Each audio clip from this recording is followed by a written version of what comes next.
प्रतिनिधि सभाबाट विश्वासको मत पाएपछि प्रधानमन्त्री दाहालले थाले मन्त्री परिषद विस्तार र भारतको भ्रमणको तयारी।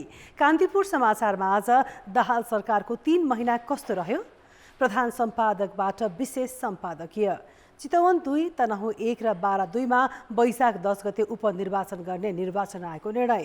राष्ट्रिय स्वतन्त्र पार्टीका सभापति रवि लामिछानेलाई राहदानी दुरुपयोग मुद्दामा सरकारले दियो उन्मुक्ति। अनि विश्व भँगेरा दिवसको सन्दर्भमा भँगेराबारे रोचक प्रसङ्ग। अन्तर्राष्ट्रियमा थाइल्यान्डको संसद विघटन र खेलकुदमा 3 नेसन्स कपको तयारी पूरा। नमस्कार, अब मुख्य समाचार। प्रधानमन्त्री दाहालले दोस्रो पटक लिए विश्वासको मत। 11 दल पक्षमा उभिँदा एमाले र राप्रपा विपक्षमा। समीकरण मिलाउने 3 महिना बिताएका दाहाल आफ्नै बाचा बिर्सिँदै। कोदारी राजमार्गको 12 विषय लिपिङ खण्ड जीर्ण हुँदा चीनसँगको तातो पानी नाका प्रभावित। 2 वर्षमा 1.5 अर्ब खर्चदा पनि अवस्था उस्तै। उद्योग व्यवसाय धराशायी हुँदा आयात 19 खर्ब नाघ्यो। निर्यात भने 2 खर्बमा सीमित। गार्मेन्टमा शून्य भन्सारको सुविधाले पनि भएन सुधार। रुस युक्रेन युद्ध भएको 1 वर्षपछि चिनिया राष्ट्रपति सी मस्कोको 3 दिने राजकीय भ्रमणमा। विश्व शान्तिका लागि समकक्षी पुटिनसँग सहकार्य गर्ने चाहना। र मच्छिन्द्र क्लब इटहरी गोल्ड कपको सेमिफाइनलमा भारतको कञ्चनजङ्घा क्लब 5-2 ले पराजित। एपीएफलाई हराउँदै फ्रेन्ड्स तिलोत्तमा गोल्ड कपको अन्तिम 4 मा।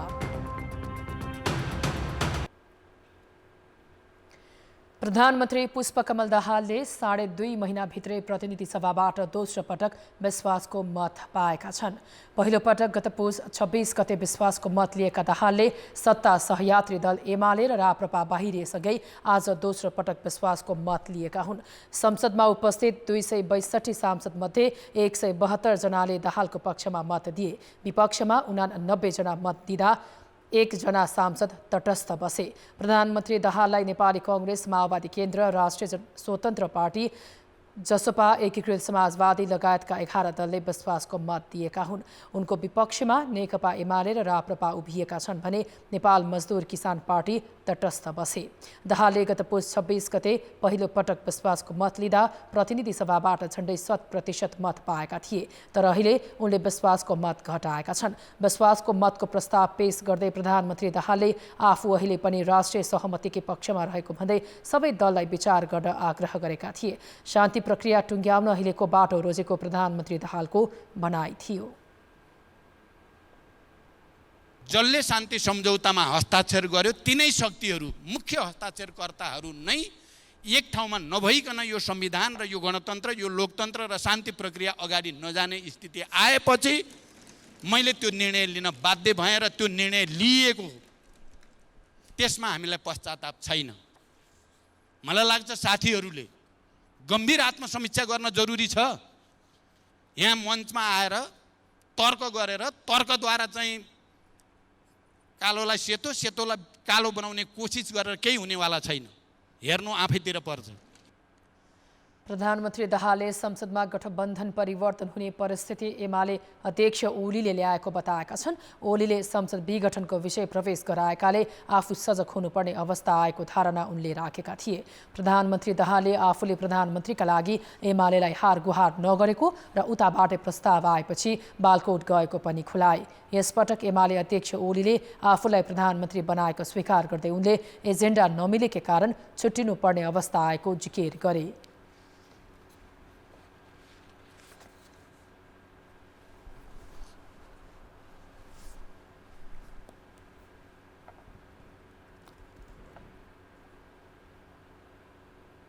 तर विश्वासको मत दिन जसरी उहाँले बडो सगौरव मैले संसद विघटन गर्नु सही हो, क्यानाडामा, इङ्ल्यान्डमा, कहाँ यहाँ पनि शेरबहादुरले नै विघटन गरेको भनेर सबै कुरा भनेपछि त्यही दिन म अब यो भङ्ग हुनेतिर गयो भन्नेमा म भित्र पुगिसकेका थिएँ।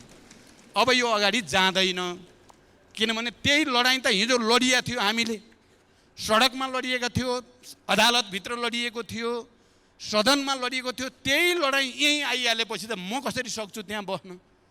मैले अनि एकातिर त्यो, अर्कोतिर नेपाली कांग्रेस फेरि तेरि त्रुटि गरिएछ प्रचण्डलाई छोडेर भनेर पश्चाताप गरेको देखेपछि मेरो लभ यता परिहाल्यो। त्यो ल परेको चाहिँ प्रधानमन्त्रीको लागि परेको होइन है। नेपाली कङ्ग्रेसको साथीहरू र अरू साथीहरू पनि क्लियर हुनु होला, एजेन्डाकै लागि हो। प्रधानमन्त्री दाहालले नेकपा कालमा पनि ओलीकै कारण परिस्थिति बिग्रिएको दावी गरे। उनले वैशाखभन्दा उता प्रधानमन्त्री रहन नसक्ने भनेर ओलीले आफूलाई भनेको जानकारी दिए। प्रधानमन्त्री पुष्पकमल दाहालको विश्वासको मतमाथिको प्रस्तावमाथि धारणा राख्दै गठबन्धन दलका नेताहरूले महत्त्वपूर्ण राष्ट्रिय विषयलाई सहमतिकै आधारमा टुङ्गोमा पुर्याउनुपर्ने बताएका थिए। प्रमुख प्रतिपक्षी नेकपा एमालेका नेताहरूले भने प्रधानमन्त्रीले आफूहरूसँग गरेको सहमति तोड्नुको कारण इतिहासले खोज्ने बताएका छन्। प्रधानमन्त्री दाहालको विश्वासको मतको प्रस्तावलाई समर्थन गर्दै नेपाली कङ्ग्रेसका सभापति शेरबहादुर देउवाले महत्त्वपूर्ण मुद्दामा सबै दल एकै ठाउँमा उभिएर बढ्नुपर्ने बताए। उनले वर्तमान निर्वाचन प्रणालीले प्रतिनिधि सभामा एउटा मात्र दलको बहुमत आउने सम्भावना नभएकाले पनि गठबन्धनको संस्कृतिबाटै मुलुकलाई स्थायित्व दिनुपर्ने र सङ्क्रमणकालीन न्यायको विषय पनि सहमतिबाट टुङ्ग्याउनुपर्ने धारणा राखे। न्यायको विषयलाई सम्बोधन गर्न कानुन संशोधन प्रक्रिया अगाडि बढेको छ। यसलाई सङ्घीय संसदमा रहेका हामी सबैले आफै आपसी सहमतिका साथ निष्कर्षमा पुर्याउनु पर्दछ। प्रधानमन्त्री दाहालले राखेको प्रस्तावको विपक्षमा उभिएको नेकपा एमाले भने गत पुस 10 गते भएको सहमतिबाट प्रधानमन्त्री पछाडि हट्नुको कारण माग गरेको थियो। यदि तपाईँलाई यही सहयात्रामा जानु थियो भनेदेखि पुसको 10 गते तपाईँ त्यस प्रकारको सहमतिमा किन पुग्नुभयो? आज तपाईँले जवाफ दिनुहोस् नदिनुहोस्, आज तपाईँ जवाफ नदिन सक्नुहुन्छ, आज तपाईँ स्केप गर्न सक्नुहुन्छ, तर इतिहासले तपाईँलाई निरन्तर प्रश्न सोधिरहनेछ र एउटा बिन्दुमा तपाईँले यो प्रश्नको जवाफ दिनुपर्नेछ। बैठकमा माओवादी केन्द्रका सांसद देवेन्द्र पौडेलले प्रधानमन्त्रीले गर्न खोजेको सहमति एमाले स्वीकार नगरेको जिकिर गरे। उनले सत्यनिरूपण तथा मेलमिलापदेखि अहिले देखिएको अर्थतन्त्रको समस्या समाधान गर्नसम्म सबै मिलेर अगाडि बढ्नुपर्ने बताए। 5 वर्षसम्म यो संसद सकुशल सञ्चालन गरेर देशका यावत समस्याहरूलाई हामी सहमतिका आधारमा अगाडि बढाउँ भनेर सम्माननीय प्रधानमन्त्रीले हामी सबैले राष्ट्रिय सहमतिको कुरा गरेका हौँ। प्रधानमन्त्री दाहाललाई विश्वासको मत दिएको राष्ट्रिय स्वतन्त्र पार्टीले सदनलाई नीति निर्माणको बहस गर्ने थलोको रूपमा विकसित गर्न माग गरेको थियो। उता सरकारलाई दिएको समर्थन फिर्ता लिएर विपक्षमा उभिएको राष्ट्रिय प्रजातन्त्र पार्टीले प्रधानमन्त्री दाहालले धोका दिएको आरोप लगायो। जनता समाजवादी पार्टीले प्रतिबद्धता कार्यान्वयनमा ध्यान दिन प्रधानमन्त्रीलाई सुझाएको थियो। एकीकृत समाजवादीका अध्यक्ष माधव कुमार नेपालले अब पुनः विश्वासको मत लिनुपर्ने अवस्था नआउने भन्दै यही गठबन्धन 5 वर्ष टिकाउनु पर्ने बताएका छन्। अब यो गठबन्धन आउने 5 वर्षसम्म टिक्छ, राजनीतिक स्थायित्व दिन्छ, देशलाई विकासको बाटोमा अगाडि बढाएर लिएर जान्छ, राष्ट्रका सामु रहेका सबै चुनौतीहरूको सामना गर्न यो गठबन्धन एकताबद्ध भएर अगाडि बढ्छ। जनमत पार्टीका अध्यक्ष चन्द्रकान्त राउतले सामान्य असहमतिमै विश्वासको मत फिर्ता लिने अवस्था आउन नहुने बताए। लोकसभाका सांसद शरद सिंह भण्डारीले मधेस आन्दोलनपछि भएका सहमति पनि कार्यान्वयन गर्न आग्रह गरे। राष्ट्रिय जनमोर्चाका अध्यक्ष चित्रबहादुर केसीले सरकार बनाउने र गिराउने खेलले लोकतन्त्र जोगिन्छ त भन्दै प्रश्न गरेका थिए। अघिल्लो पटक विपक्षमा उभिएका उनले यस पटक प्रधानमन्त्री दाहाललाई विश्वासको मत दिए।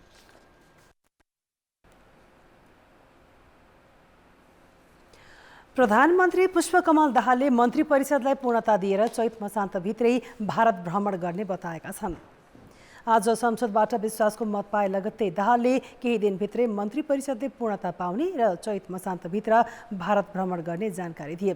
गत फागुन पहिलो साता नेपाल भ्रमणमा आएका भारतीय विदेश सचिव विनय मोहन क्वात्राले प्रधानमन्त्री दाहाललाई भेटेर भारत भ्रमणको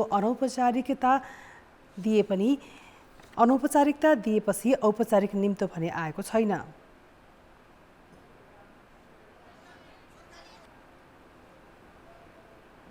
आज विश्वासको मत प्राप्त भइसकेपछि भोलि बिहानबाट सरकारलाई पूर्णता दिने प्रक्रिया सुरु हुन्छ।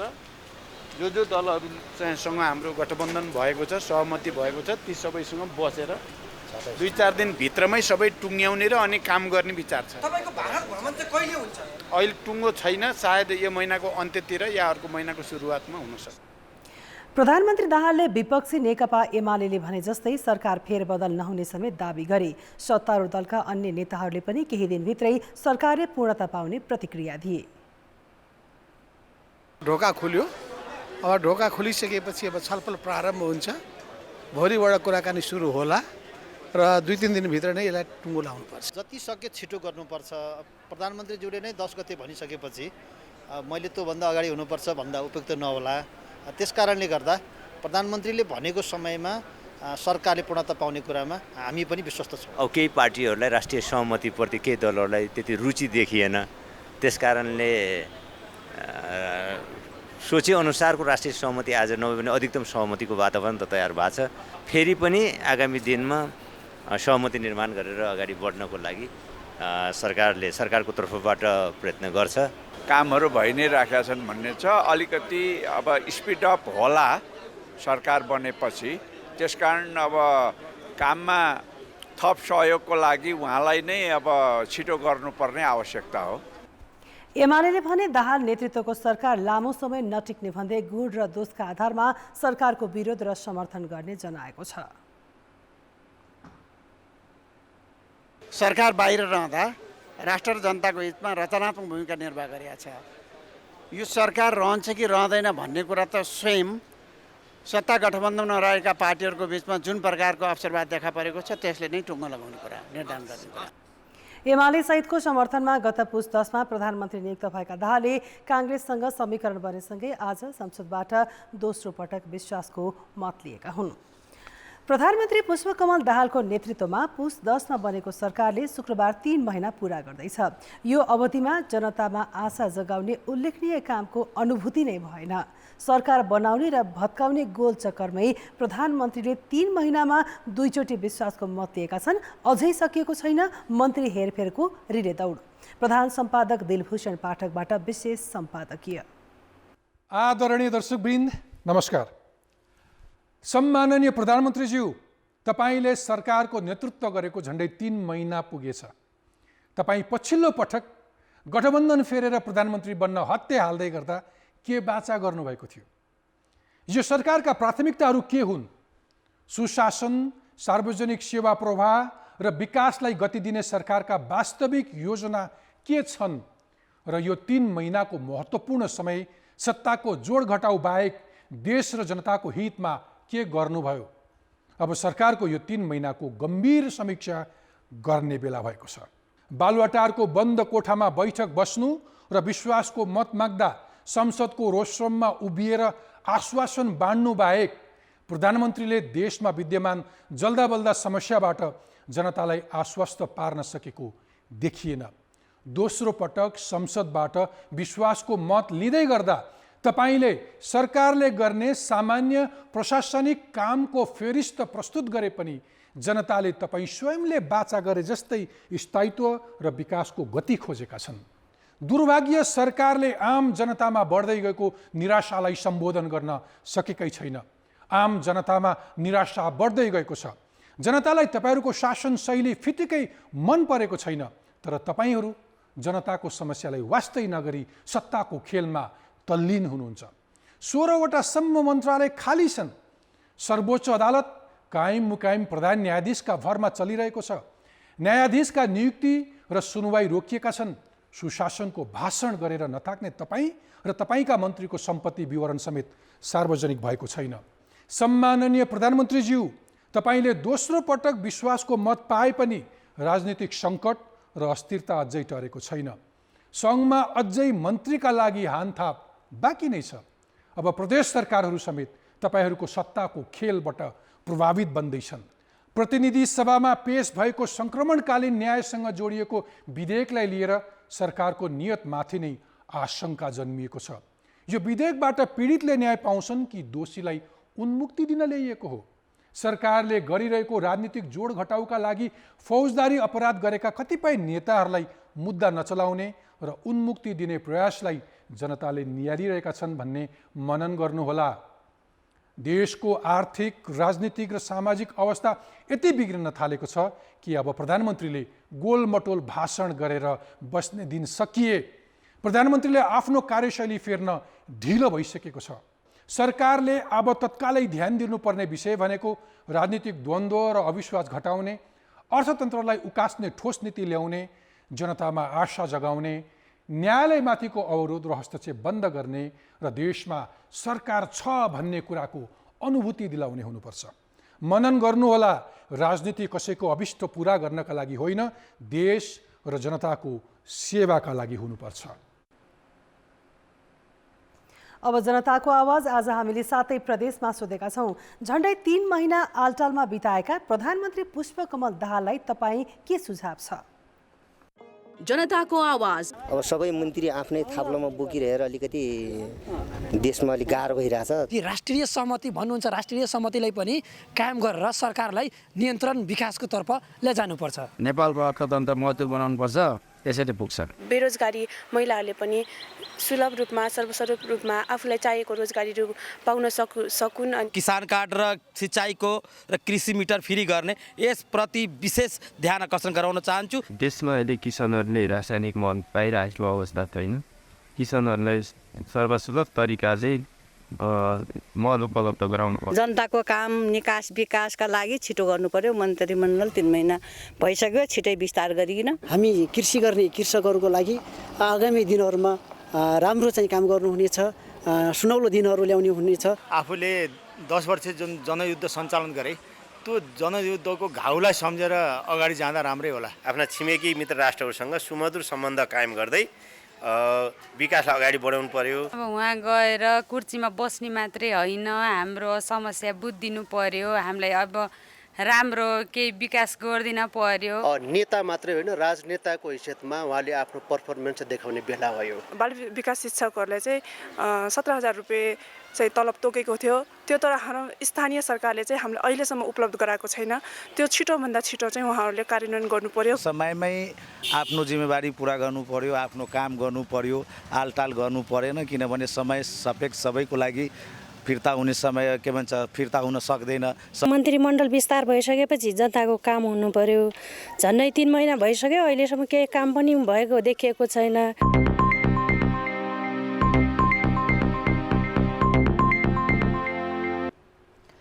नेकपा एमालेका अध्यक्ष केपी शर्मा ओलीले प्रधानमन्त्री पुष्पकमल दाहाल बसोबास गर्न लायक नभएको टिप्पणी गरेका छन्। एमाले संसदीय दलको बैठकमा अध्यक्ष ओलीले प्रधानमन्त्री दाहाललाई राष्ट्रियता र विकासको दृष्टिले विश्वास गर्न नसकिने बताएका हुन्। राष्ट्रियताको दृष्टिकोणबाट प्रधानमन्त्रीजी विश्वास गर्न लायक हुन्। विकासको दृष्टिबाट विश्वास गर्न लायक हुन्। उहाँहरूको गठबन्धनले 1.5 वर्षमा अर्थतन्त्रलाई जसरी ध्वस्त बनायो, ओह्रालो लगायो, विकासका सारा सूचकाङ्क ती सबै जसरी ध्वस्त बनायो, त्यस ठाउँमा उहाँले प्रधानमन्त्रीको हैसियतमा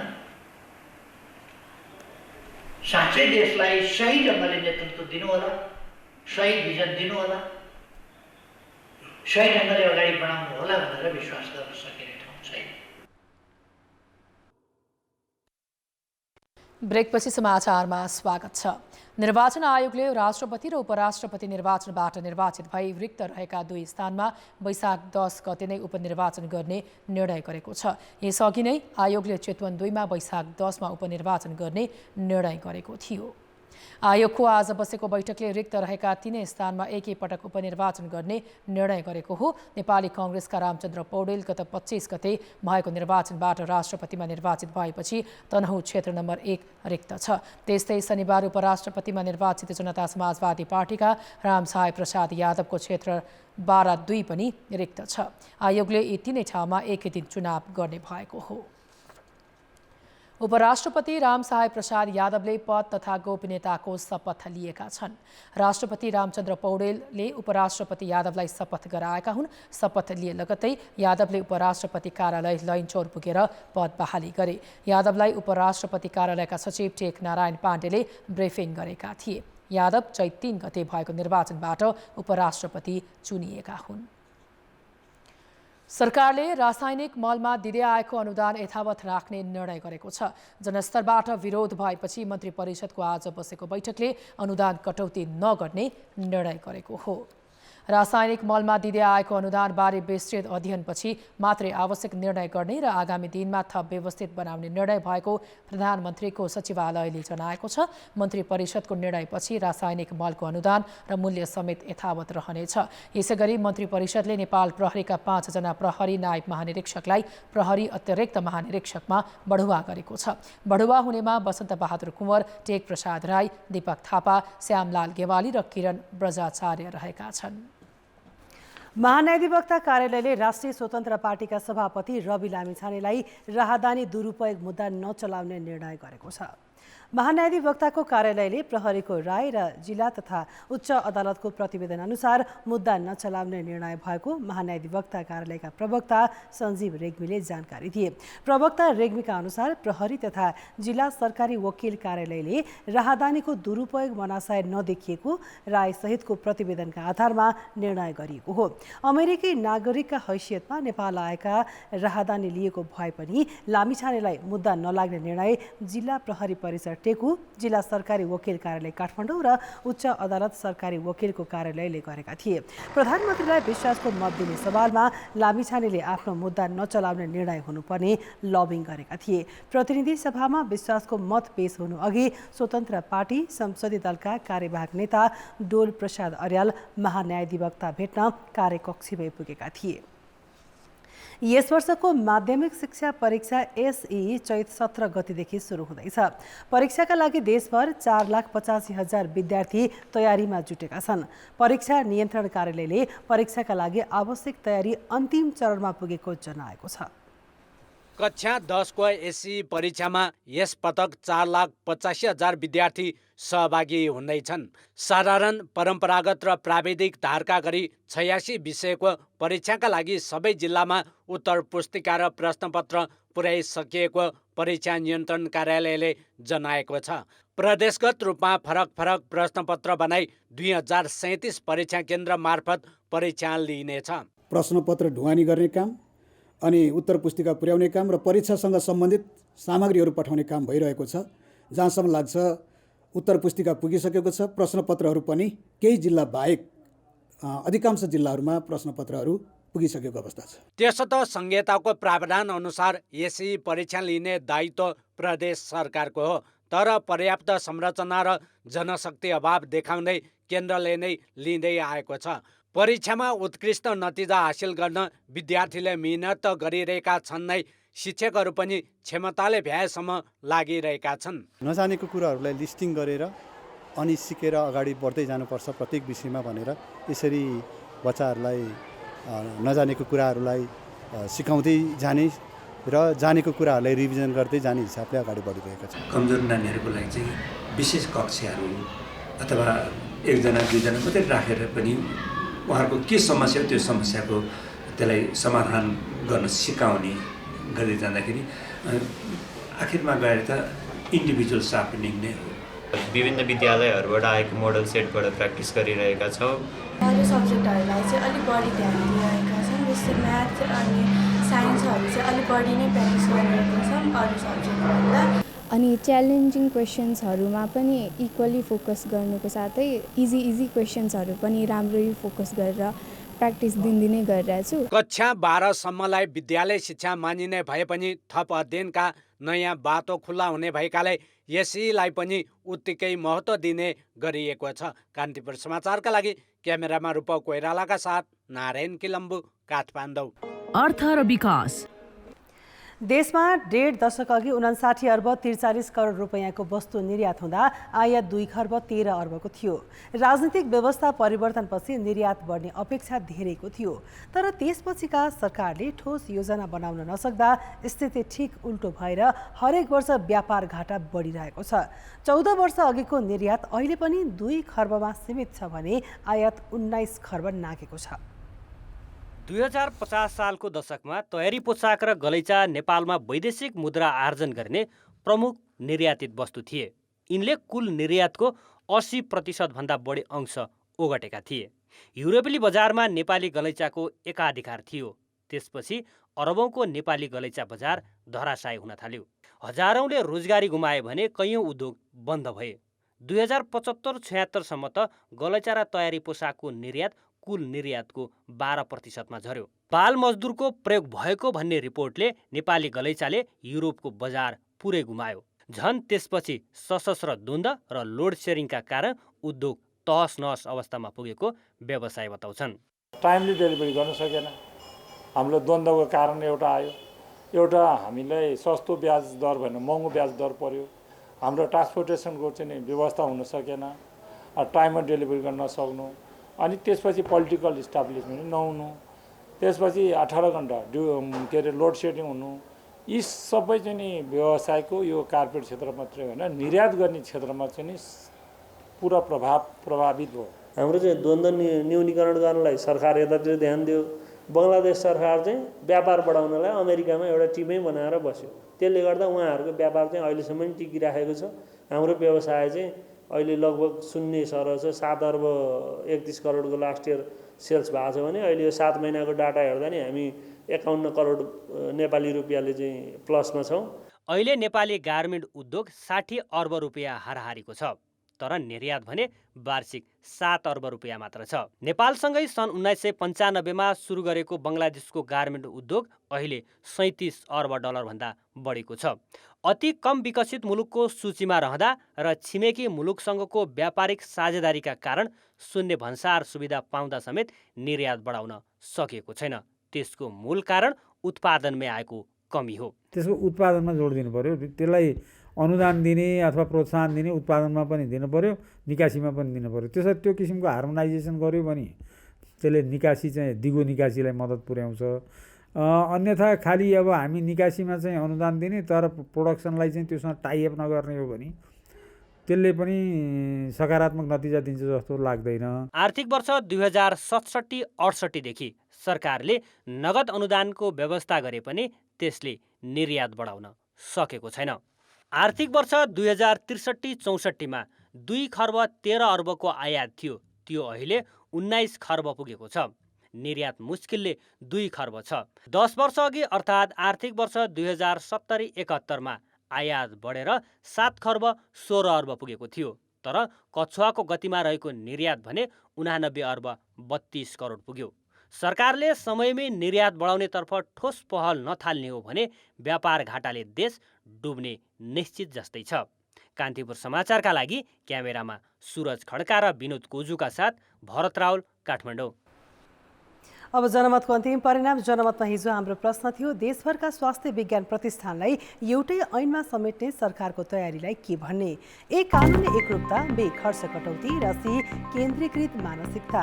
जनमतको अन्तिम परिणाम यस्तो छ, ए कानुनी एकरूपतामा 55%, बी खर्च कटौतीमा 27% र सी केन्द्रीकृत मानसिकतामा 18% मत प्राप्त भएको छ। अब आजको प्रश्न। जनमत प्रायोजक Prabhu Bank, reason for your success. Uniglobe School, Kamladi, Kathmandu. Asian Life Insurance, सबैका लागि सधैँका लागि सुरक्षा. Valley Public High School, Sundarbasti, Buda Nilkantha. Global College International, Meet Manesar, Kathmandu. Imperial World School, go forth with confidence. Sundartaka लागि Rose Face Soap. नेपालमा उत्पादित सामग्रीको निर्यात बढाउन के गर्नु पर्ला? ए लगानी मैत्री नीति, बी आन्तरिक उत्पादन वृद्धि र सी बजारीकरणलाई प्राथमिकता। जनमतको अन्तिम परिणाम भोलि बेलुका 8 बजेको कान्तिपुर समाचारमा प्रसारण गर्नेछौँ। कृपया न्युज स्पेस एबी वा सी टाइप गरी 34001 मा एसएमएस गरी आफ्नो मत व्यक्त गर्नुहोला। चिनिया railway construction company limited CRCC र सडक डिभिजन कार्यालय चरीकोटे कोदारी राजमार्गको 12 बिसीदेखि लिपिङसँगको 26 किलोमिटरको सडक सुधारका लागि काम गरेको धेरै भयो। सुधारका लागि वर्षेनी लगानी भए पनि सडकको दुरावस्था उस्तै छ। सडक स्तर उन्नति हुन नसक्दा तातोपानी नाकाबाट हुने व्यापार व्यवसाय समेत प्रभावित भएको छ। वैकल्पिक सडक नहुँदा तातोपानी नाका जोडिएको सडकमा खासाबाट सामान बोकेर आएका ठूला कन्टेनर जोखिम मोलेर सामान ढुवानी गर्न बाध्य छन्। जीर्ण सडककै कारण दुर्घटना बढ्न थालेपछि सवारी साधन ढुक्कले चल्न पाएको छैन। बाटो साँघरो हुन्छ, अब खाल्डा खुल्टी भिरको बाटो त्यही हो, कतै साँघरो हुन्छ, टर्निङ पुग्दैन, त्यही भएर दुर्घटना। चाहिँ नि सडक निर्माणको काम हुन्छ, तर सडकको जीर्ण अवस्था देख्दा डराउनु पर्ने अवस्था छ। गत वर्ष ठाउँ ठाउँमा पिच गरिएको सडक चिरा पर्न थालेका छन्। नदी छेकेर उठाएका पक्की पर्खालहरू भत्किन थालेका छन्। कोदारी सडक बनाउन सडक डिभिजनले वर्षेनी करोडौं रुपैयाँको ठेक्का आह्वान गर्छ। थुप्रै ठेकेदार कम्पनीले सडक बनाउन काम गरे, तैपनि सडकको दुरवस्था उस्तै छ। तातो पानी केरु नाका भन्दा बरु अलिकति टाइम लागे पनि अब उता सिपबाटै काम गरौँ, किनभने कम्तीमा धेरै ढिलो भए पनि सामान सहज रूपमा आउँछ भन्ने किसिमले पनि अब व्यवसायहरू चाहिँ धेरै सिपपट्टि चाहिँ पलायन भएको छ नाकाबाट भन्दा। त्यो पनि एउटा अवस्था हो अहिले। सडकलाई दीर्घकालीन सञ्चालन भन्दा पनि बजेट सकाउने होड मात्रै चल्ने गरेको छ। सरकार मार्फत चरीकोट डिभिजनले कोदारी सडकलाई वर्षेनी गर्ने करोडौं लगानी बालुवामा पानी खन्याए झैँ भएको छ। यसको सिधा असर तातो पानी नाकामा परेको छ। काठमाडौँसम्मको दूरी 114 किलोमिटरको दूरी हो। उत्तरी नाका मध्येमा चाहिँ सबैभन्दा चाहिँ एकदमै नजिकको हाम्रो राजधानीबाट नजिकको हाम्रो यो नाका रहेको छ, तातोपानी नाका। अब बाटोको सम्बन्धमा भन्ने हो भने 1-2 ठाउँमा त अलिकति अप्ठ्यारै पनि छ र टेन्डर पनि भएर चाहिँ त्यो कामहरू सुचारू पनि भइरहेछ। चीनसँग जोडिएको सिन्धुपाल्चोकको कोदारी राजमार्गमा चीन सरकारको अनुदान 1 अर्ब 30 करोड र नेपाल सरकारको कोषबाट 38 करोड गरी गएको 2 वर्षमा 1.5 अर्बभन्दा बढी खर्च भइसकेको छ। सडक डिभिजन कार्यालय चरीकोटले सडकको मर्मत सम्भारका लागि यस वर्ष 2 अर्ब 46 करोड थप बजेट माग गरेको छ। कान्तिपुर समाचारका लागि कमला पाखरिन, कोदारी राजमार्ग, सिन्धुपाल्चोक। नेपाल नागरिक उड्डयन प्राधिकरणले वाइड बडी विमानको ककपिटको झ्याल बन्द नगरेको भन्दै नेपाल वायुसेवा निगमका 2 प्राविधिकलाई कारबाही गरेको छ। शनिबार साँझ 8 बजे दिल्लीबाट फर्केको निगमको अन्नपूर्ण विमानको ककपिटको झ्याल एप्रोनमा रातभर खुल्लै राखेको भन्दै उनीहरूलाई ग्राउन्डेड गरिएको हो। प्राधिकरणको उडान सुरक्षा विभागले आज उनीहरूलाई ग्राउन्डेड गर्ने निर्णय गरेको हो। प्राधिकरणले घटनाका विषयमा अनुसन्धान गरी 7 दिनभित्र प्रतिवेदन बुझाउन निगमलाई निर्देशन समेत दिएको छ। अब अन्तर्राष्ट्रिय समाचार। चिनिया राष्ट्रपति सी जिनपिङ 3 दिने राजकीय भ्रमणका लागि आज रुसको राजधानी मस्को पुगेका छन्। रुसले 1 वर्ष अघि युक्रेनमाथि आक्रमण सुरु गरे यता सीको यो पहिलो मस्को भ्रमण हो। ऐतिहासिक तेस्रो कार्यकालका लागि राष्ट्रपति पदमा पुनर्निर्वाचित भए यताको सीको यो नै पहिलो विदेश भ्रमण पनि हो। यस्तै अन्तर्राष्ट्रिय फौजदारी अदालतले रुसी राष्ट्रपति भ्लादिमिर पुटिनलाई युद्ध अपराधमा पक्राउ पूर्जी जारी गरे यता मस्को पुग्ने पहिलो विदेशी राष्ट्राध्यक्ष पनि सी नै हुन्। मस्कोमा अवतरण गरिरहँदा जारी एक विज्ञप्तिमा राष्ट्रपति सीले अन्तर्राष्ट्रिय शान्ति सुरक्षा सुव्यवस्थाका लागि राष्ट्रपति पुटिनसँग मिलेर काम गर्ने चाहना दोहोर्याएका छन्। आज बिहानै रुसी सरकारी पत्रिकामा प्रकाशित एक आलेखमा राष्ट्रपति सीले युक्रेन युद्ध अन्त्यका लागि चीनले अघि सारेको राजनीतिक समाधानको प्रस्तावले विश्वको विचारलाई प्रतिबिम्बित गरेको तर समाधान भने सहज नभएको उल्लेख गरेका थिए। युक्रेनमाथिको युद्धका कारण पश्चिमा विश्वबाट एक्लिएको रुस र राष्ट्रपति पुटिनका लागि सी एक उद्धारक मित्रका रूपमा रहेको र उनको यस भ्रमणबाट मस्कोले निकै अपेक्षा गरेको पश्चिमा विश्लेषकहरूको टिप्पणी छ। चीनले युक्रेन विरुद्धको युद्धमा रुसलाई घातक हतियार आपूर्ति गर्न सक्ने आशंका लामो समयदेखि व्यक्त गर्दै आएको पश्चिमा देशहरूले भने यो भ्रमणलाई शङ्काका दृष्टिले हेरिरहेका छन्। बेजिङले सीको भ्रमणलाई मित्रता, सहयोग र शान्तिको यात्रा भनेर व्याख्या गरेको छ। सीको यो भ्रमणले रुस युक्रेन युद्ध समाधानका दिशामा केही चमत्कारिक परिणाम दिन्छ वा द्वन्द्व थप चर्काउने प्रेरकका रूपमा रूपान्तरित हुन्छ भन्नेमा विश्व समुदायले चासोका साथ यसलाई नियालिरहेको छ। रुस युक्रेन युद्धमा चीनले तटस्थ भूमिका निर्वाह गर्दै आएको छ। थाइल्यान्डमा संसद विघटन गरिएको छ। थाइल्यान्डका राजा महावजिरा लङ्कर्नले आज संसद विघटन गर्ने आदेशलाई स्वीकृत गरेका हुन्। संसद विघटनको 45 देखि 60 दिनभित्र आम निर्वाचन गर्नुपर्ने संवैधानिक व्यवस्था छ। सोही अनुसार आगामी मेमा त्यहाँ आम निर्वाचन हुनेछ। मिति भने अझै घोषणा गरिएको छैन। राजाले संसद विघटनलाई स्वीकृत दिएको सूचना शाही राजपत्रमा प्रकाशित हुनु अघि त्यहाँका उपप्रधानमन्त्री विषानुले मे 14 आम निर्वाचन हुन सक्ने बताएका थिए। यो निर्वाचनले अर्बपति सेनावात्रा परिवार र सेना समर्थक संस्थापन पक्षबीच लामो समयदेखि चल्दै आएको शक्ति सङ्घर्षलाई पुनः सतहमा ल्याउनेछ। सन् 2014 भएको सैन्य कुयताको यो दोस्रो आम निर्वाचन हुनेछ। प्रतिपक्षी दल फ्यू थाई पार्टीकी नेता पेथोङ सिनावात्रा प्रधानमन्त्री पदको दौडमा सबैभन्दा अगाडि रहेको मत सर्वेक्षणले देखाएका छन्। उनी अपदस्थ पूर्व प्रधानमन्त्री थाक्सिन सिनावात्राकी छोरी हुन्। सन् 2014 को सैन्य कुको नेतृत्व गरेका तत्कालीन प्रधान सेनापति तथा वर्तमान प्रधानमन्त्री प्रयुत चान औचा लोकप्रियताको हिसाबले तेस्रो स्थानमा रहेको मत सर्वेक्षणहरूले देखाएका छन्। मेमा हुने निर्वाचनले संसदको तल्लो सदन हाउस अफ रिप्रेजेन्टेटिभ्सका सदस्यहरूको निर्वाचन गर्नेछ। तल्लो सदनका 500 सांसद र माथिल्लो सदन सिनेटका 250 सदस्यहरूले संयुक्त रूपमा नयाँ प्रधानमन्त्रीको चयन गर्नेछन्। सेनाद्वारा सन् 2017मा लिखित वर्तमान संविधानको व्यवस्था अनुसार सिनेटका सबै 250 सदस्य सेनाद्वारा नियुक्ति गरिएका हुन् र यसले विपक्षी नेत्रीलाई प्रधानमन्त्री पदमा निर्वाचित हुन त्यति सहज भने छैन। तपाईलाई थाहा छ आज विश्व भँगेरा दिवस हो। प्राकृतिक प्रणालीमा महत्त्वपूर्ण भूमिका भएका तर लोप हुने डर भएका चराचुरुङ्गी र जनावरहरू जोगाउन दिवसहरू मनाउने गरिन्छ। भँगेरा संरक्षण र यसका बारेमा जनचेतना फैलाउन सन् 2010 देखि प्रत्येक वर्षको मार्च 20 मा यो दिवस मनाउन थालिएको हो। करिब 3 वर्ष बाँच्ने 40 ग्रामसम्म तौल भएका भँगेरा हेर्दा सानो देखिन्छ, तर पारिस्थितिक प्रणालीमा यसको ठूलो महत्त्व छ। यो महत्त्व पर्यावरण चक्रसँग मात्र होइन, हाम्रो जीवनशैलीसँग पनि जोडिएको छ। बियाँहरू खाने भँगेराले बच्चालाई भने सागजन्य तरकारीमा लाग्ने लाही किरा खुवाउँछन्। पछिल्लो समय हाम्रो वरपर भँगेरा कम छन्, त्यसैले लाही किरा पनि खेतबारीमा प्रशस्तै देखिन्छन्। लाही मार्न रासायनिक विषादी प्रयोग बढेको छ। यसले पर्यावरणलाई बिथोलिरहेको छ र विष हालेको तरकारी खाँदा मानव स्वास्थ्यलाई पनि असर गरिरहेको छ। वनस्पतिविद तीर्थबहादुर श्रेष्ठका अनुसार भँगेराले खेत बालीदेखि आपद विपदको जानकारी दिन्छ। सामान्यतया घरमा बस्ने र रुखमा बस्ने गरी भँगेरा 2 किसिमका हुन्छन्। घरमा बस्ने भँगेराले गुड बनाउँदैनन्, घरका भित्तामा छानामा भएका पुवालमा बस्छन्, त्यही अन्डा पारेर बच्चा कोरल्छन्। वनमा बस्ने भँगेरा घरतिर आउँदैनन्। चराविदका अनुसार घर भँगेरा, रुख भँगेरो र कोइलो भँगेरा गरी 3 किसिमका भँगेरा हुन्छन्।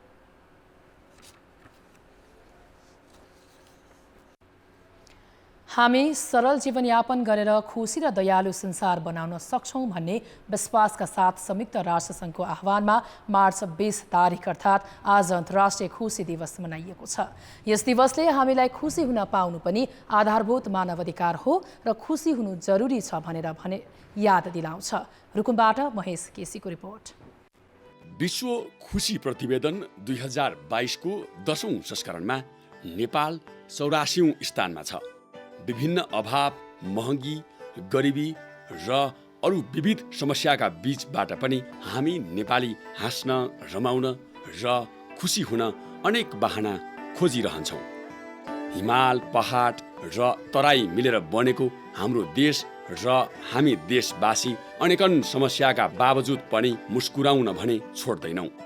सारा जगले बुझ्ने भाषा हो हाँसो, अनि हो खुसी दर्शाउने प्रतीक पनि। हाम्रो भाषा, कला, संस्कृति र अनेक चाडबाडले हामीलाई खुसी हुन कुतकुत्याइरहन्छ। हामी नेपाली ससाना कुरामा खुसी हुन जानेका छौँ। हामी नेपाली दुःखमा पनि यस्तै त हो भन्दै खुसीको साँघु खोजिरहन्छौँ। विकास उन्मुख देशका हामी नागरिकका असन्तोषहरू पनि छन्, पीर र पीडाहरू पनि छन्। यसलाई निमिट्यान्न पार्न र जनमनमा सन्तोषको श्वास प्रवाह गर्न सरकारवाला सबैको हातेमालो जरुरी छ। संस्कृतमा एउटा भनाइ छ नि, सन्तोषम परम सुखम। यसकारण जे छ त्यसलाई थप राम्रो बनाउने प्रयास जारी राखौं। सन्तोषले बसौं, हाँसी राखौं, खुसी बनाऊ। खेलकुद समाचार। कान्तिपुर खेलकुद समाचारमा स्वागत छ। A division club Machindra Itahari gold कपको सेमिफाइनल प्रवेश गरेको छ। हफिज ओलावलेको 4 गोलको मद्दतमा मचिन्द्रले पाहुना टोली भारतको कञ्चनजङ्घा फुटबल क्लबलाई 5-2 गोलले पराजित गरेको हो। इटहरी रङ्गशालामा मचिन्द्रले कञ्चनजङ्घा विरुद्ध पुनरागमन जित हात पारेको हो। 15औं मिनेटमा कञ्चनजङ्घाका अनिस राईले गोल गर्दै अग्रता बनाएका थिए। ओलावलेले 39औं मिनेटमा गोल गर्दै खेल बराबरी गरे। पहिलो हाफमा 1-1 गोलको बराबरी खेलेको मचिन्द्रले दोस्रो हाफमा थप 4 गोल गर्यो। ओलावलेले 61औं मिनेटमा गोल गर्दा विजय भुजेलले 64औं मिनेटमा टिमका लागि तेस्रो गोल गरेका थिए। 66औं मिनेटमा ओलाले ह्याट्रिक पुरा गरे। उनले 88औं मिनेटमा टिमका लागि 5औं गोल गर्दै व्यक्तिगत गोल सङ्ख्या 4 पुर्याए। अतिरिक्त समयमा अनिसले भारतीय टिमका लागि दोस्रो गोल गरेर अग्रता घटाए पनि पर्याप्त भएन। Ola player of the match बने। मचिन्द्रले साबिक विजेता सगरमाथा क्लब मोरङसँग सेमिफाइनल खेल्नेछ। सगरमाथाले उद्घाटन खेलमा एभिनियर फुटबल क्लब क्यामेरुनलाई पराजित गरेको थियो। भोलि विभागीय टिम त्रिभुवन आर्मी र रोलिङ क्लब झापाबीच खेल हुनेछ। फ्रेन्ड्स क्लब विभागीय एपिएफ फुटबल क्लबलाई 2-1 गोलले पराजित गर्दै 22औं तिलोत्तमा गोल्ड कपको सेमिफाइनल प्रवेश गरेको छ। देवीनगर स्थित एन्फा टेक्निकल सेन्टरको खेल मैदानमा दुवै टिमले पहिलो हाफमा गोलरहित बराबरी खेले। दोस्रो हाफमा फ्रेन्ड्सलाई जिताउन डोना थापा र विदेशी खेलाडी राफिक अमिनुले गोल गरे। एपिएफको तर्फबाट इन्जुरी समयमा वीरेन्द्र यादवले गोल फर्काए। फ्रेन्ड्सले सेमिफाइनलमा मनाङ मर्स्याङ्दी क्लब र नेपाल पुलिस क्लब बीचको विजेतासँग खेल्नेछ। गोल्ड कपमा 2 विभागीय सहित 8 टिम सहभागी छन्। प्रतियोगिताको विजेताले 11,11,111 रुपैयाँ नगद पुरस्कार पाउनेछ। शहीद स्मारक ए डिभिजन लिगमा विश्रामपछि क्लबहरू मोफसलका प्रतियोगितामा व्यस्त छन्। यो बीचमा इन्फाले 3 देश सम्मिलित प्रधानमन्त्री 3 नेसन्स कप गर्दैछ। एकैपटक हुन लागेको यी प्रतियोगितालाई व्यवस्थित गर्न इन्फाले एक पटकमा एउटा प्रतियोगितामा सहभागिता जनाउने नीति ल्याएको छ। डिभिजन लिगको जारी सिजनमा 5औं चरणका खेलहरू सकिएका छन्। 6औं चरणका खेल यही चैत 20 गतेबाट मात्रै सुरु हुनेछन्। यो बीचमा खेलाडीले 3 नेसन्स कप र नकआउट प्रतियोगिता खेल्नेछन्। यसका साथै एन्फाको टेक्निकल कमिटीले काठमाडौँ बाहिर 5 प्रतियोगिता गर्न स्वीकृति दिएको छ। चैत 4 गतेबाट बुटवलमा तिलोत्तमा र इटहरीमा इटहरी गोल्ड कप सुरु भइसकेको छ। यी गोल्ड कप चैत 11 गतेसम्म चल्नेछन्। यस्तै चैत 9 गतेदेखि 18 गतेसम्म विराट, सिमरा र खप्तड गोल्ड कप एकै समयमा हुँदैछन्। विगतमा आयोजकसँग तालिका मिलाएर एउटै क्लबले विभिन्न प्रतियोगिता खेल्ने चलन थियो। यसपटक भने इन्फाले एक समयमा एउटा गोल्ड कपको नियम बनाएको छ। अर्थात् एउटा क्लब र खेलाडी एउटा प्रतियोगिता सकिएपछि मात्रै अन्यमा जान पाउने छन्। तर क्लबको बी टिमले खेल्न भने रोकिएको छैन। थुप्रै आफ्नो खेलाडीहरू धेरै भएको कारणले गर्दाखेरि आफ्नो सेकेन्ड टिमहरू यिनीहरू चाहिँ खेल्न खोजे जस्तो मैले देखेको छु। हेर्नुहोस् होइन, हामी चाहिँ इन्फा एउटा क्लबले एउटै समयमा एउटै टुर्नामेन्ट मात्र खेल्न पर्छ भन्ने किसिमको सर्कुलर चाहिँ इन्फाले चाहिँ गरेको छ। हेर्नुहोस्, ताकि त्यसले चाहिँ प्लेयरको इन्जुरीको समस्यादेखि लिएर धेरै कुराहरू त्यसमा असर गर्ने भएको कारणले गर्दाखेरि त्यसो नहोस् भनेर नेपाली राष्ट्रिय टोलीले बुधबारदेखि घरेलु मैदान दशरथ रङ्गशालामा भुटान र लाओस सम्मिलित 3 नेसन्स कप खेल्नेछ। चैत 17 गतेसम्म चल्ने प्रतियोगिताका लागि क्लबले आफ्ना खेलाडी रिलिज गरिसकेका छन्। कुनै समय घरेलु लिग 5 वर्षसम्म नहुँदा मोफसलका प्रतियोगिताले नेपाली फुटबल क्लब धानेका थिए। अहिले मोफसलका प्रतियोगिता व्यवस्थित र गुणस्तरीय बनाउन इन्फाले ल्याएको नीतिलाई क्लबहरूले साथ दिएका छन्। जुन नेपाली फुटबलमा जिल्लाहरूले जति योगदान दिइरहेको छ त्यो सँगसँगै उहाँहरूले आफ्नो एउटा ठाउँलाई चिनाएर गोल्ड कप गर्नु उहाँको धेरै ठुलो कुरा हो। यसमा चाहिँ हामी सबैले गर्व गर्नुपर्छ। यसलाई सही म्यानेज चाहिँ कसले गर्नुपर्ने उहाँहरूले गर्न नसकेको जस्तो लाग्छ मलाई। जति तपाईँको गेमको क्वालिटी हामीले रेस्ट पाएपछि खेल्न सक्छ नि प्लेयरले, त्यो क्वालिटी घट्दै जान्छ, गेमको पेस घट्दै जान्छ होइन। गेम भएको त राम्रो हो, तर यो मोफसेलले भयो, यो एन्फाले भयो, अलिकति प्लेयरहरूलाई ध्यानमा राखेर गेम गऱ्यो भने एकदम धेरै बेस्ट हुन्छ। किन यो प्लेयरहरू भनेको इन्जुरी भनेको देशलाई घाटा भन्छु म त। सशस्त्र प्रहरीको एपिएफ क्लबले आफ्नो 2 भन्दा बढी टिम भएकाले विभिन्न गोल्ड कपमा एकै पटक सहभागी हुने जनाएको छ। अब इन्फाले ल्याएको नीति कार्यान्वयन हुन्छ या हुँदैन, क्लबमा निर्भर रहनेछ। कान्तिपुर समाचारका लागि विराटनगरबाट अर्जुन सुवेदी, बुटोलबाट स्वस्तिक श्रेष्ठ र क्यामेरामा पशुपति बुढाथोकीका साथ खेलकुद ब्युरोको रिपोर्ट। प्रधानमन्त्री 3 नेसन्स कपको तयारी पूरा भएको छ। इन्फाले प्रतियोगिताको उपाधि विजेतालाई $5,000 पुरस्कार दिनेछ। अखिल नेपाल फुटबल सङ्घले आज पत्रकार सम्मेलन गर्दै नेपाल, लाओस र भुटान सहभागी हुने प्रतियोगिताको तयारी पूरा भएको जनाएको हो। प्रतियोगिता दशरथ रङ्गशालामा चैत्र 8 देखि 17 गतेसम्म हुनेछ। विजेताले 5 र उपविजेताले $3,000 पाउनेछन् भने उत्कृष्ट खेलाडीले $500 पुरस्कार पाउनेछन्। हरेक खेलको प्लेयर अफ द म्याचलाई $250 दिने इन्फाको तयारी छ। प्रतियोगिताको पुरस्कार राशि राष्ट्रिय खेलकुद परिषदले उपलब्ध गराउनेछ। इन्फाले प्रतियोगिताको लागत $1,77,00,000 भन्दा धेरै रहेको उल्लेख गरेको छ। खेलका लागि इन्फाले टिकट दर निर्धारण गरेको छ, जसअनुसार भिआइपी तर्फ 1,000 र सामान्य प्यारापिट तर्फ ₹500 कायम गरिएको छ। प्रतियोगिताको उद्घाटन खेलमा नेपालले चैत्र 8 गते लाओसको सामना गर्नेछ। दोस्रो खेल चैत्र 11 मा भुटान र लाओस बीच हुनेछ। 14 गते नेपाल र भुटान खेल्नेछन्। शीर्ष 2 टिम बीच फाइनल खेल चैत्र 17 गते हुनेछ। सबै खेल दशरथ रङ्गशालामा हुनेछन्। प्रतियोगिताका लागि लाओस र भुटानका टिम नेपाल आइसकेका छन्। नेपालले भने अहिलेसम्म टिम घोषणा गरेको छैन। मुख्य प्रशिक्षक भिन्सेन्सो अल्बर्तो एनेसले अहिलेसम्म श्रम स्वीकृति समेत पाउन सकेका छैनन्। नेपाली राष्ट्रिय टिमका ब्याटर तथा विकेटकिपर आसिफ शेखले Christopher Martin Jenkins CMJ spirit of cricket award जितेका छन्। 21 वर्षीय आसिफले इङ्ल्यान्डका जस बटलर र बेन स्टोक्सलाई पछि पार्दै अवार्ड हात पारेका हुन्। गत वर्ष फागुनमा ओमानमा भएको 4 देश सम्मिलित T20 सिरिज अन्तर्गत आयरल्यान्ड विरुद्ध आसिफले देखाएको खेल भावनाको विश्वभर प्रशंसा भएको थियो। कमल सिंह ऐरीको बलमा रन लिने क्रममा आयरल्यान्डका एन्डी म्याकबिर्ने लडेका थिए। आसिफको हातमा बल आइसकेको थियो। उनले रन आउट गर्न सक्थे, तर आसिफले खेल भावना देखाउँदै रन आउट गरेनन्, जसका कारण आसिफले ICC spirit of the cricket award पनि पाएका थिए। CMJ spirit of cricket award सन् 2013 मा स्थापना गरिएको हो। मेरिलबोन क्रिकेट क्लब MCC र BCCले MCC का अध्यक्ष तथा BCC टेस्ट म्याच विशेष कमेन्टेटर क्रिस्टोफरको सम्मानमा अवार्ड दिन सुरु गरेको हो। नेपाल अन्डर 17 महिला साफ च्याम्पियनसिपको पहिलो खेलमा भारतसँग 4-1 गोलले पराजित भएको छ। ढाकाको मुस्तफा कमल रङ्गशालामा आज भएको खेलको 10औं मिनेटमा भारतले अग्रता बनाएको थियो। शिलाजी साजीले 2 डिफेन्डरलाई बिट गर्दै पहिलो गोल गरेकी हुन्। 40औं मिनेटमा उनैले टिमका लागि दोस्रो गोल थपिन्। थाइबिसाले डिबक्सबाट दिएको लामो पास नियन्त्रणमा लिएकी उनले 1 भर्सेस 1 को सिचुएसन सदुपयोग गरेकी हुन्। नेपाली डिफेन्स लाइन सम्हालिन नपाउँदै भारतले तेस्रो गोल गर्यो। 41औं मिनेटमा पूजाले गोल गरेकी हुन्। 54औं मिनेटमा नेपालकी वर्षा ओलीले गोल गर्दै खेल 3-1 को अवस्थामा पुर्याएकी थिइन्। 81औं मिनेटमा शिलाजीले ह्याट्रिक पुरा गरिन्। नेपालले दोस्रो खेल भुटानसँग बुधबार खेल्नेछ।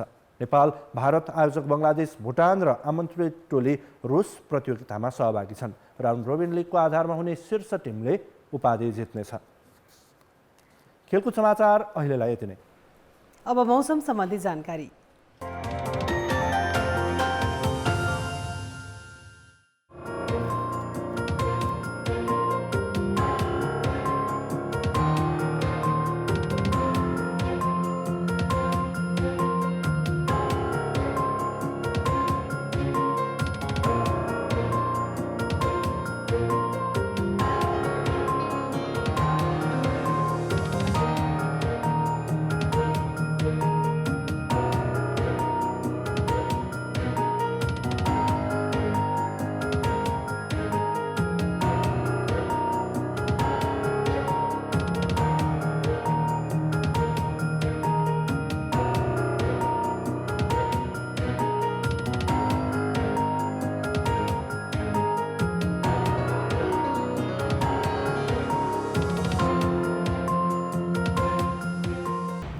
कान्तिपुर समाचार अहिलेलाई सकियो। कान्तिपुर टेलिभिजन हेर्दै गर्नुहोला। नमस्ते।